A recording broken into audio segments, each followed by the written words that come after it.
Olá, bom dia, boa tarde, boa noite, enfim, para você que está assistindo e acompanhando, esse é o podcast Aula Aberta, o podcast da Universidade Aberta da Associação Comercial da Bahia, a UniACB, né, a nossa universidade.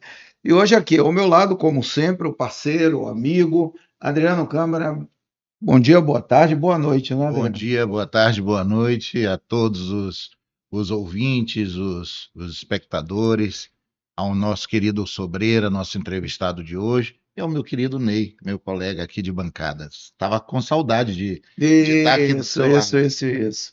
Gente, esse é o Aula Aberta, o podcast, mas ele fica no portal aqui no YouTube, no portal IAI.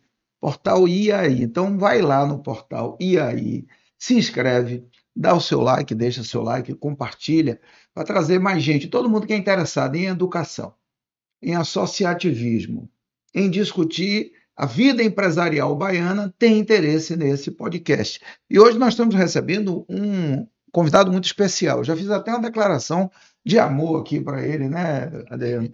Mas uma declaração sincera, porque além de um grande profissional e com um itinerário profissional incontestável, José Luiz Costa Sobreira, graduado pela UXAL, pós-graduado em Processo Civil e Direito Imobiliário pela UFEL, pela Faculdade de Direito da UFEL, professor, vice-presidente jurídico e de compliance da Associação Comercial, dessa nossa instituição bicentenária, integrante da lista de árbitros da Câmara Arbitral da ACB, parecerista de matérias no direito imobiliário, membro fundador do Instituto de Arbitragem da Bahia, do Conselho também definitório e também do Conselho Consultivo de Assistência Jurídica da Santa Casa de Misericórdia, outra instituição, né, centenária e mais do que centenária, né, e para nós muito importante, e membro fundador e atual diretor de Relações Institucionais do IBDA, o Instituto Baiano de Direito Imobiliário. Além de tudo, é um ser humano especial, uma pessoa do bem, colaborativo. Se alguém escolheu bem para convidar para receber um diretor, foi ter escolhido Sobreira. Sobreira, é uma satisfação, uma honra do Aula Aberta estar recebendo você. Ney Campelo, Adriano Câmara, a alegria é toda minha. Eu não poderia deixar de registrar que essa alegria ela é múltipla, de várias fontes, principalmente pelo fato, Ney, que eu já não lhe disse isso outras vezes, mas vou lhe dizer agora. Eu já conhecia você, já acompanhava o seu trabalho, desde a época que você foi secretário de Educação, salvo engano, do município. Isso. E lá eu já via, independentemente da minha situação política da época, eu gostava de analisar todos os agentes que trabalhavam na área Na pública. administração pública. E eu já via você um grande profissional, um grande servidor público. Oh, muito obrigado.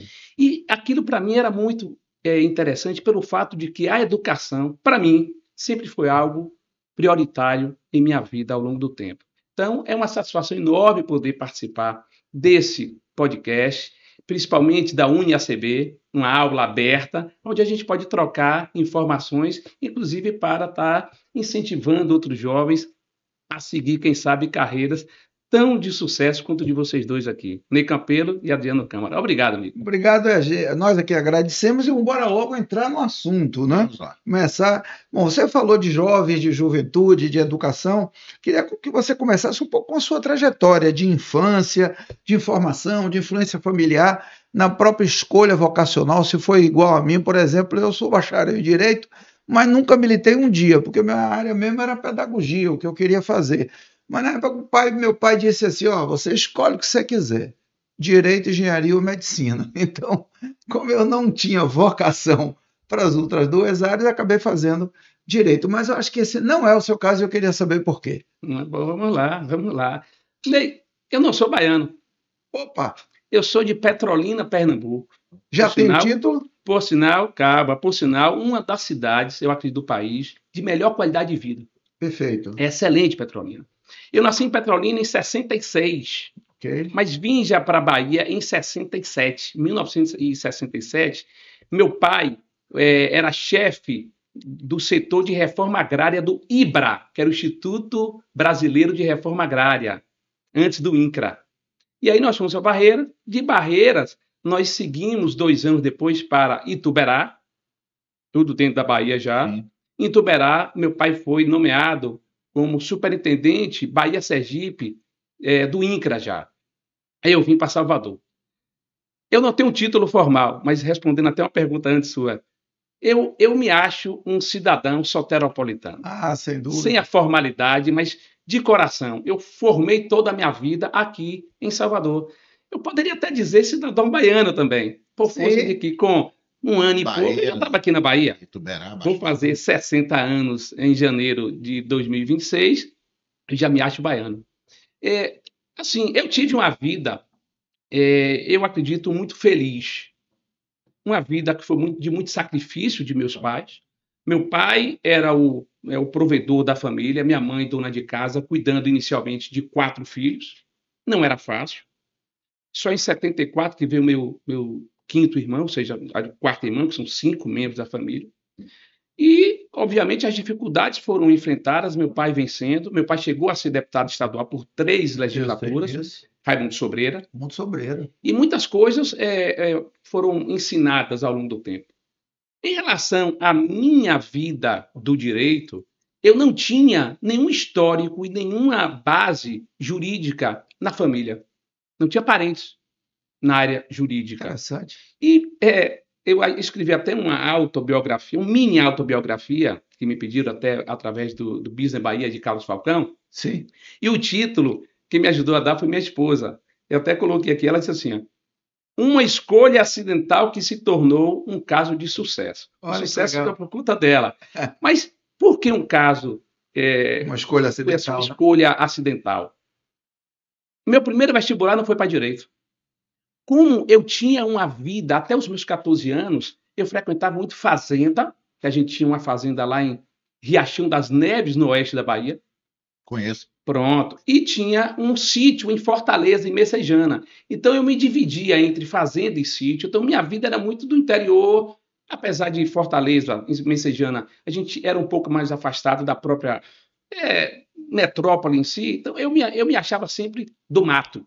Eu gostava de passar minhas férias, tanto a de junho quanto a de janeiro, na fazenda, praticamente. Então, eu sempre gostei muito de animal. Cavalo, gado, enfim. Meu pai me fez fazer veterinária. Em 85, veterinária é um dos cursos mais concorridos que tinha, junto com medicina, direito, Isso. engenharia civil. E veterinária eu lá sabia. Eu nunca fui esse estudante todo assim. Eu ainda estava naquela fase de curtição, não Sim. perdido em si. Eu não era Certo. um delinquente do ensino, Certo. do estudo, mas eu era mais relaxado. E aí perdi o vestibular, mas não foi nada por acaso. Eu acho que estava um destino já na sequência. Aí também, ainda sem nenhuma vocação para direito, influenciado por 2 amigos, grandes amigos que eu tinha na época, eram os meus melhores amigos, eu fiz o vestibular para direito e passei no curso de direito. E aí um destaque importante, no meu primeiro ano, 1 ano e meio de curso, eu ainda estava, né, sem aquela empolgação, como boa parte dos estudantes de direito tem. Por quê? Tem uma base jurídica que o sustenta. Não tinha nada. Para mim, tudo aquilo ali ainda era uma aventura. Aí eu acho que foi a grande virada de minha vida. Foi quando eu conheci minha esposa atual, que Uma era coisa minha namorada boa. lá atrás. E aí eu tive uma mudança geral de comportamento.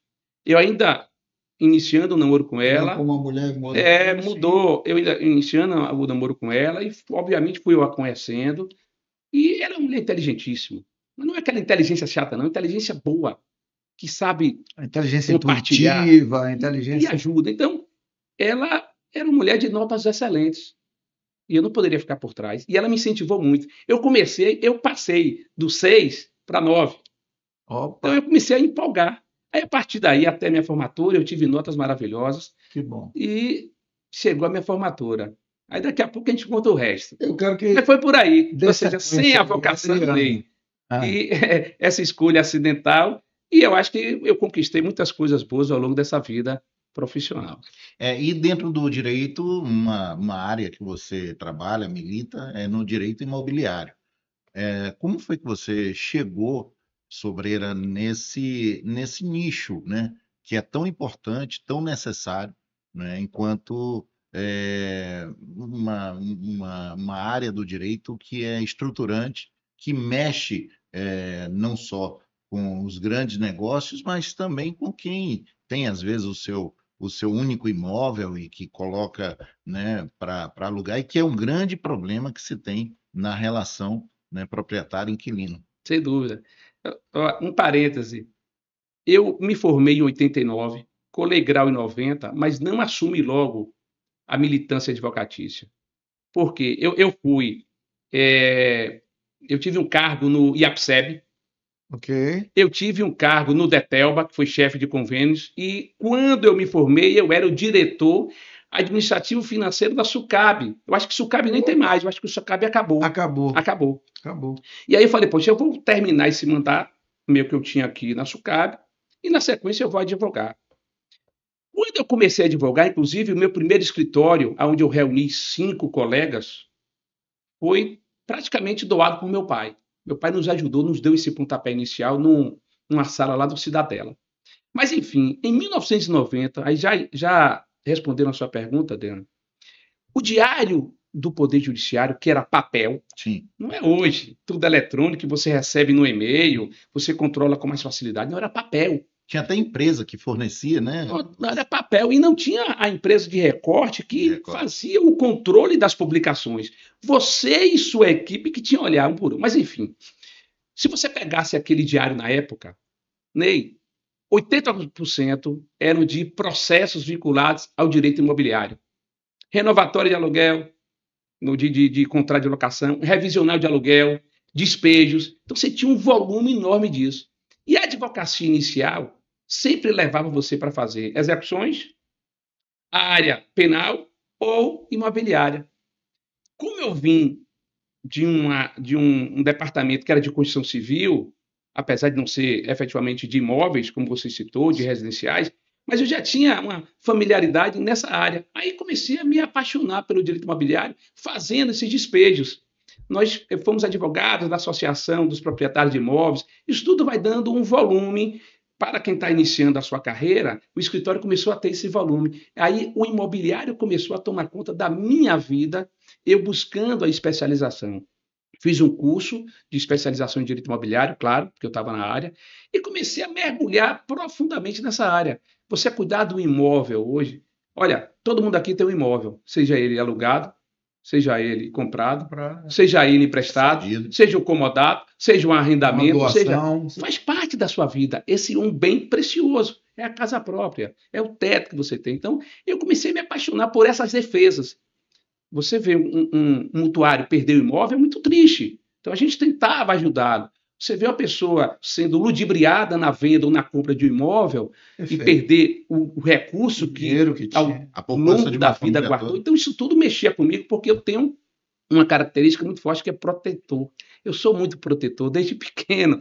Então, isso tudo foi enraizado em mim e eu fui transferindo isso para a minha profissão. E deu certo, porque a paixão pelo direito imobiliário foi enorme. E aí teve também outra virada em chave já na profissão. Eu tinha 3 escolhas na época para fazer. Trabalhar na época da UAS em shopping center, trabalhar como chefe jurídico regional de uma agência de cobrança, ou ir para ser um estagiário de luxo ou um advogado, pode dizer assim, bem jovem na época, júnior, do escritório de Valdomiro Azevedo Silva. Era um grande mestre do direito imobiliário da época. Sim. Onde eu ia ralar. Eu escolhi ficar com ele. E não fui para essas duas, que era uma coisa mais encorpada, mais forte, só que naquele momento algo me direcionou que foi o divino, né? Me levou para o escritório de Valdomiro e com isso eu aí deslanchei de vez na área do direito imobiliário. Em 1996 eu achei por bem a gente ampliar o escritório, Valdomiro não queria, e aí eu parti para minha carreira solo. Deu certo, e aí eu segui nessa área imobiliária. Até então, eu atuo muito forte aí na área do direito imobiliário, muito mais no não contencioso, o que eu gosto mais, nessa parte de incorporação imobiliária, loteamento, contratos, apesar de ter ainda uma carteira de contencioso enorme, porque o mundo é litigioso. Isso. Né? O Brasil tem um grau de litigiosidade enorme. Então, a gente tem demandas E a justiça defender o relativamente cliente. vagarosa também. Pois é. A gente vai seguindo. Então, a minha paixão pelo direito imobiliário, eu acho que já era uma vocação que eu tinha. Sim. E com isso eu fui amadurecendo. E ela continua muito impregnada dentro do meu coração, principalmente. Coisa boa, coisa boa. Declaração do nosso querido amigo e vice-presidente da nossa casa, dirigente da nossa casa, Zé Luiz Sobreira. E nós estamos no podcast Aula Aberta, no portal IAI, aqui no YouTube. Vai lá, se inscreve, compartilha, divide esse conhecimento, essas informações com um parente, um familiar, um amigo, enfim. É a construção de rede de conhecimento, isso aqui é a internet. E para um lado, um viés positivo, que é melhor ainda, né? Mas, bom, agora eu queria que a gente caminhasse um pouco do direito para o associativismo, para esse convite que eu quero saber como é que você recebeu, quem foi mesmo que ele convidou para esta casa e por quê, a razão, você que estava lá, né, enfronhado nas suas demandas, né, profissionais, resolve ainda dividir seu tempo com a Associação Comercial da Processos Bahia. e sentenças. Claro. O que Depois a gente vai falar de mediação, mas por enquanto apenas o associativismo. Ney, tem um lado fortíssimo emocional nessa minha resposta, porque eu já estava trabalhando aqui no comércio, até hoje eu tenho um escritório aqui no comércio, porque o comércio para mim era muito fácil de posicionamento territorial, porque eu tinha um fórum Rui Barbosa, que eu ia praticamente andando, lógico, eu ia de carro, mas poderia ir andando. Então, eu tinha essa facilidade eu trabalhava muito no fórum, dia a dia eu estava no fórum Rui Barbosa. E eu tenho um escritório aqui no comércio até hoje. E eu já tinha uma relação muito forte também com o Marcos Cidreira, meu amigo e irmão, né, na época. Sim. E Lise Weckerle. Então, Lise Weckerle e Marcos Cidreira foram os meus patronos que me trouxe aqui para a ACB. Lise, na época, eu acho que ela ainda era diretora, depois passou a ser vice e depois foi a primeira presidenta mulher aqui da ACB. Então, eu entrei na ACB por a porta foi aberta por essas duas figuras que hoje estão namorada divina, que é Marcos Cidreira e Lise, por isso que tem esse lado emocional muito grande. Mexeu muito comigo a passagem deles, mas a ACB ela nasceu em minha vida através deles dois. E eu vim para a ACB, aí já lhe dizendo qual a motivação maior. Certo. Como eu tinha um escritório no comércio, quando foi feita até uma apresentação desse auditório nosso aqui na época, em 2003, ou seja, há 22 anos atrás, cada diretor na época tinha que falar exatamente qual era a sua intenção de ter aceito o cargo de diretor e tudo mais. E eu disse qual é o meu objetivo: ajudar na revitalização do comércio. Opa. Em 2003. Veja que bem pouco depois, numa sequência, Marcos Cidreira foi eleito chefe do escritório de revitalização do comércio. Ele fez um trabalho belíssimo, Marcos Cidreira. Foi uma guerra, foi uma luta. Então, o fato de eu poder ter o meu escritório no comércio, estar dentro da associação comercial, uma casa bicentenária de grande representatividade, e eu poder ajudar na revitalização do comércio, não só pelo aspecto de eu ter um imóvel aqui, mas porque eu amo esse bairro. Esse bairro é muito aprazível. Sim. Você está trabalhando, você sai para almoçar, você conhece todo mundo, você vai para o almoço, você encontra a gente, você sabe quem é o garçom, você sabe quem é o guardador de carro. Então, é uma família. Apesar de todos os problemas sociais que nós vivemos até hoje no comércio, mas ela é muito gostoso. Ela é muito gostosa, esse bairro do comércio. E aí eu segui nessa minha vida associativista, tomando gosto por esse aspecto de fazer com que o empresário, principalmente do comércio, que eu sempre vi o comércio um pouco abandonado, né? Próximo desta casa, mas um pouco abandonado, e a gente tenta sempre atrair esses lojistas, esses empresários aqui para casa. Então, isso tudo foi me motivando. Ao longo do tempo, eu fui me treinando cada vez mais das discussões, conhecendo um pouco mais de toda a dinâmica da proteção ao empresariado, e foi uma paixão que me fez com que até hoje eu estivesse na casa e galgado a essa gestão de Paulo Cavalcante a vice-presidente jurídico de compliance, o que, para mim, completou de vez, não desejos, que eu nunca tive desejo para ser vice-presidente, mas, assim, a honra de poder ter sido reconhecido por todo o trabalho que eu fiz ao longo do tempo. São vários anos de dedicação à casa. Eu lhe confesso que... Quando entrou... Lembra quando você entrou? O ano? 2003. 2003. Em 2003, há 22 anos atrás. Eu entrei aqui na casa. Por duas referências.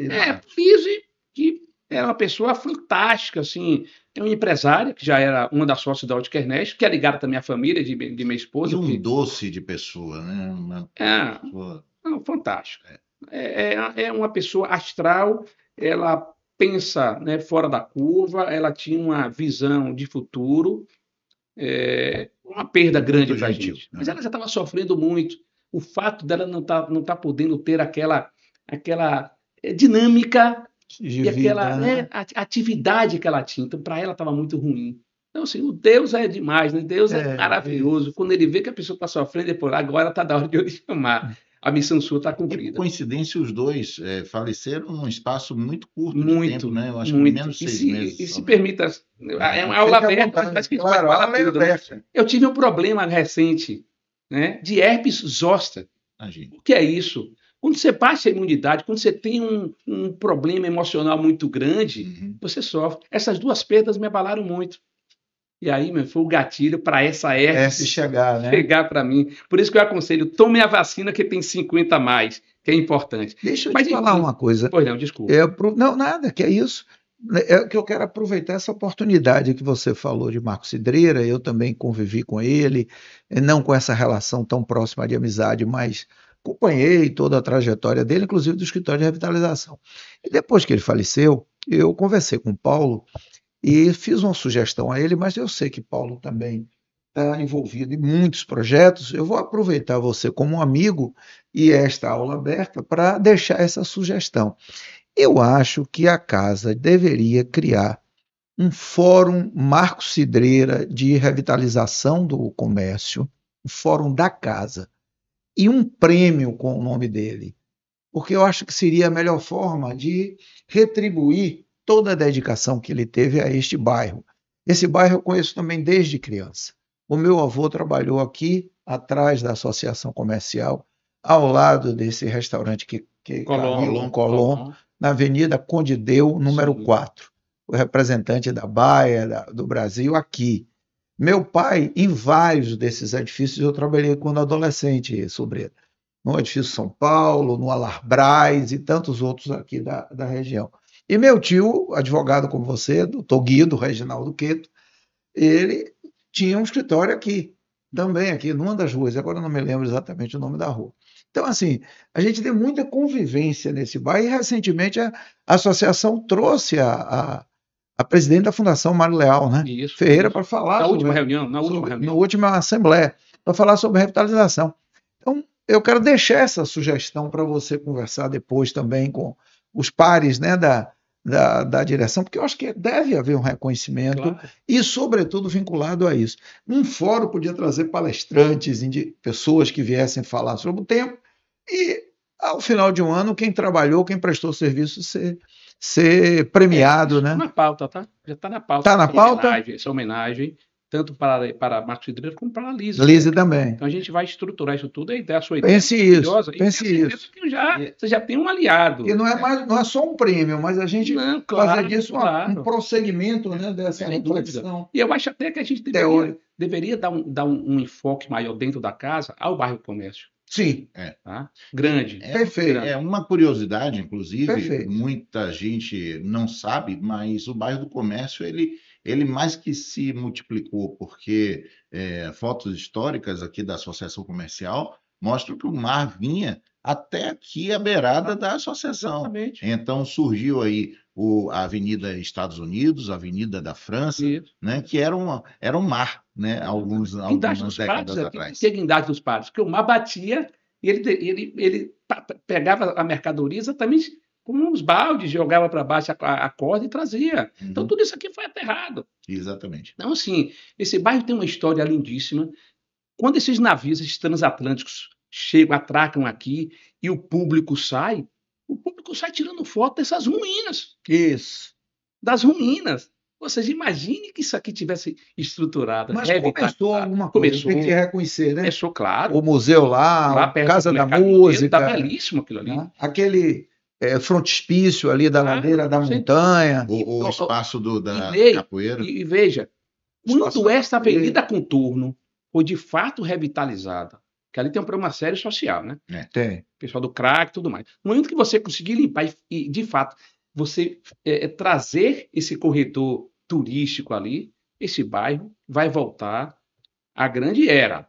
Não financeira, que os bancos, muitos foram embora, mas com a possibilidade de você ter residências aqui, esse bairro vai se tornar algo fantástico. Então, assim, são esperas que a gente espera que de fato aconteça. Espera de esperança, né? Espera de esperar que esperança. A aconteça. esperança nunca morreu. Esse bairro ele já teve no lixo, depois subiu, depois Pois é. caiu. Aí. Então, eu acho que ele tem estrutura para voltar a ter todo o brilho que sempre teve desde o início. Em relação ao Marcos Cidreira, só um parênteses também, meu primeiro emprego, com 16 anos e poucos meses, foi Marcos Cidreira que me deu. Olha que coisa. Na Casa Cidreira da Baixa de Sapateiro, eu fui digitador e Imagina. ganhava meu salário. Um adolescente com 16 anos e meio ganhando um salário, ali para mim era uma fortuna.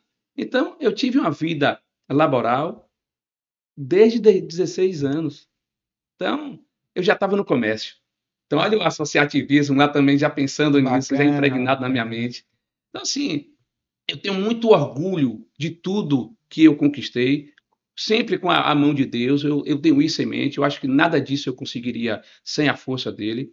E vou lhe dizer mais, o que eu lhe disse no percorrer aqui da minha fala. A minha esposa, Ingrid, ela, até hoje, ela é o minha grande guia, minha grande conselheira. Então, eu acho que tudo isso que eu conquistei, Deus e aqui é ela. Meu amigo, Rapaz, tenha certeza disso. depois de Ingrid assistir esse Não, mas é podcast, verdade, ela sabe Coisa disso. linda. Eu não sou um marido perfeito, Parabéns. mas o amor que eu tenho por ela é enorme, principalmente por força de que é ela que me dá essa base. Me deu 2 filhos maravilhosos, um Gabriel e Alice, mas ela em si é o meu dia a dia. Ela Sua me ligou bússola. para cá para me desejar boa sorte agora. Olha que Tudo coisa. isso é muito bom. Um incentivo que me deu lá atrás para que eu pudesse, né, ter uma visão de estudo melhor. Estudar para advogado é uma coisa eterna, ou seja, é para qualquer pessoa. Quando a gente fala de aula aberta aqui, quando você busca, vocês dois aqui, a UNE e a CB, busca o quê? Ensinar, aperfeiçoar. Isso tudo é fundamental para qualquer pessoa. Então, Perfeito. no momento que você não tem estudo, você tem uma ignorância que pode prejudicar o seu futuro. Perfeito. Então, eu fui professor, eu formei turmas de gestão imobiliária da Unifax, e a primeira pós de direito imobiliário da Unifax fui eu que fui coordenador. Então, tudo isso fez parte da Da educação sua da minha vida e eu sou apaixonado por isso. Doutor Adriano, E aí vem o direito, vem o associativismo e vem uma solução para a desobstrução da justiça, que são as câmaras de mediação e arbitragem. Fala para o nosso espectador o que é a mediação e arbitragem e como e por que ela se dá muitas vezes em ambiente associativo. Pois bem, eu acho que vale a pena eu lhe dizer o seguinte: por que eu também adentrei na comunidade arbitral? Eu acho que com 10 anos já advogando, Ney e Adriano, eu comecei a mudar minha postura. Eu fui ensinado a ser litigante, a defender o cliente de todas as formas, doa quem doer. E isso começou a me magoar muito, me ferir muito. A forma como eu sempre tive de princípios, os meus princípios começaram a ficar um pouco abalados. E eu mudei meu comportamento e eu tenho isso há 24 anos de advocacia. São quase 35 anos de advocacia, eu já tenho 24 ou 25 anos com uma postura de caçador de soluções. Eu deixei de lado aquela beligerância, aquele conflito, aquela litigância. E quando eu entrei na Associação Comercial da Bahia, que eu enxerguei aqui dentro da casa a existência de uma Câmara de Conciliação, Mediação e Arbitragem, liderada na época por finado Alberto Vaz, e outro saudoso mestre Marques Neto, eu comecei a me apaixonar pelo segundo ramo do direito, que a gente pode chamar também o direito arbitral como ramo do direito hoje. Exatamente.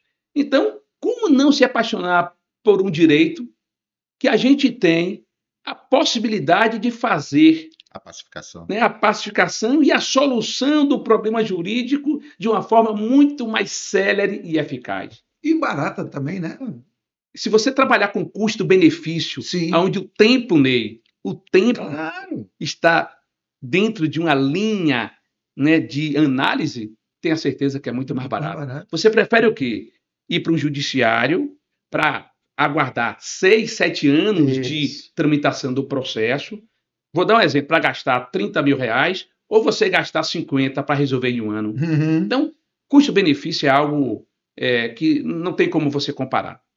Então, o fato de você poder resolver as questões com celeridade, com eficácia, cresceu meus olhos. Aí eu comecei a adentrar nessa área arbitral, fui indicado como um dos árbitros da lista, né? A gente tem uma lista de árbitros, a gente tem uma lista de especialistas na época, e eu fui indicado e aceitei imediatamente, porque eu já tinha um senso de justiça muito bom.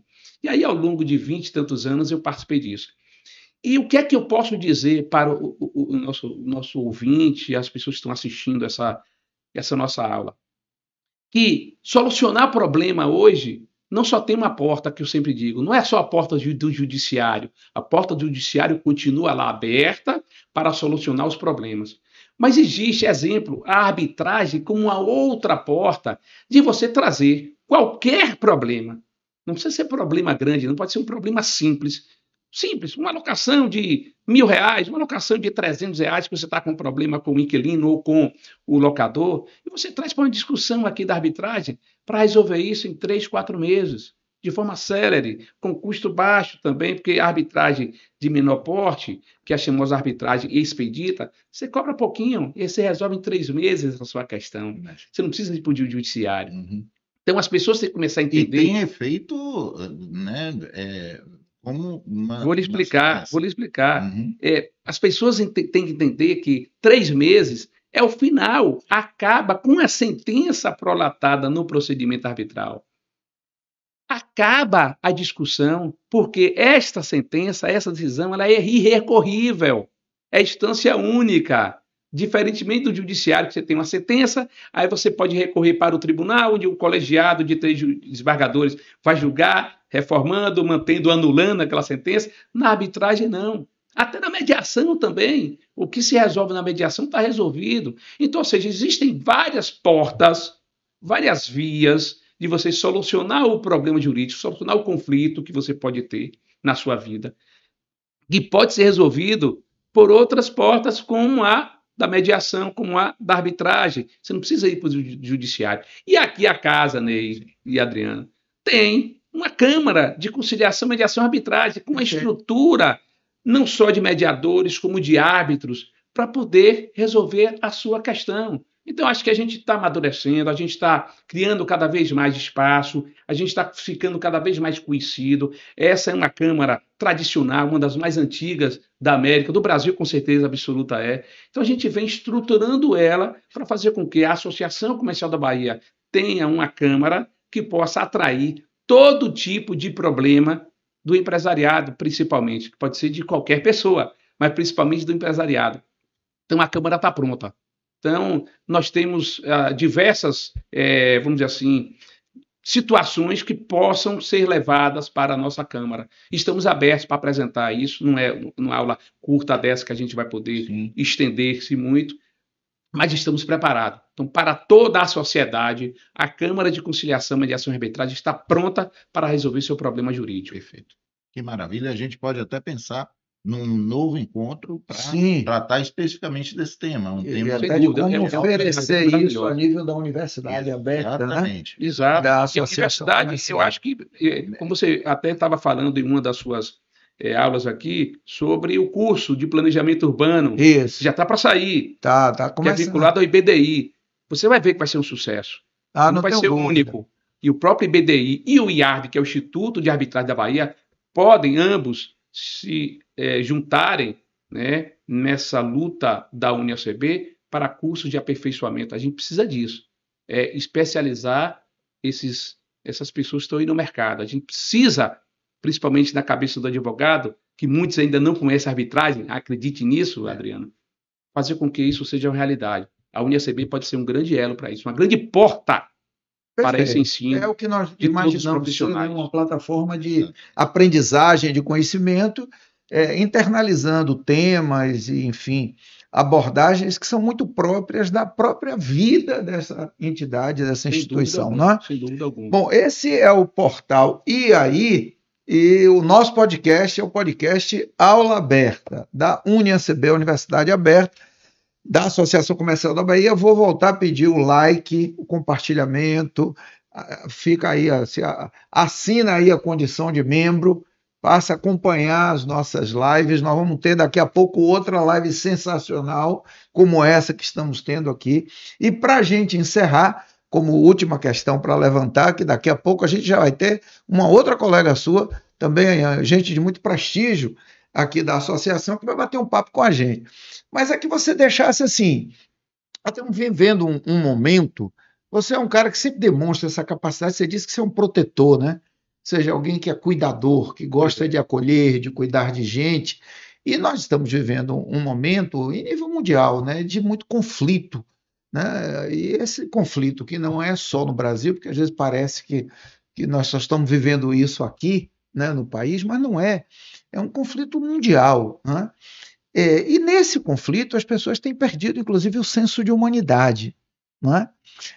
A prevalência do interesse individual, do individualismo exacerbado, da ambição exasperada, que você deixasse como, não como doutor Sobreira, mas como o Sobreira que se emocionou quando perdeu um amigo querido, uma amiga querida, o Sobreira que cuida de gente, Sobreira ser humano, né? Que recado você quer deixar para o mundo, Sobreira? Pois é, uma boa pergunta, né? E difícil, de difícil resposta. Mas eu vou trazer essa resposta para dentro da casa.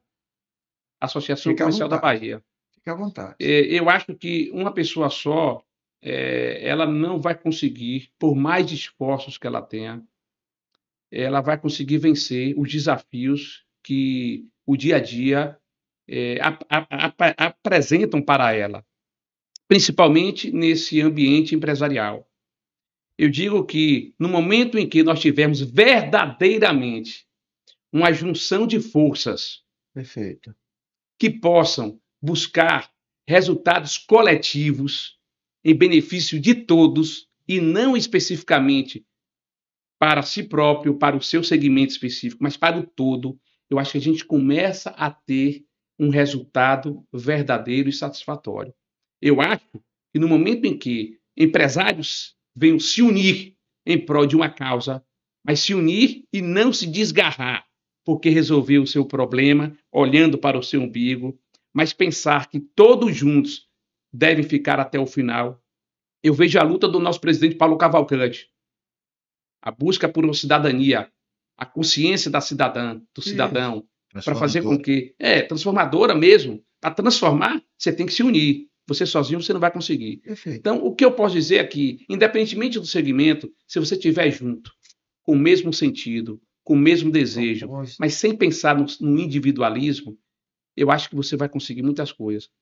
Só para você ter ideia, no momento que a gente fala assim de soluções de conflitos, né, que você busca com celeridade e rapidez, basta você olhar o problema do outro.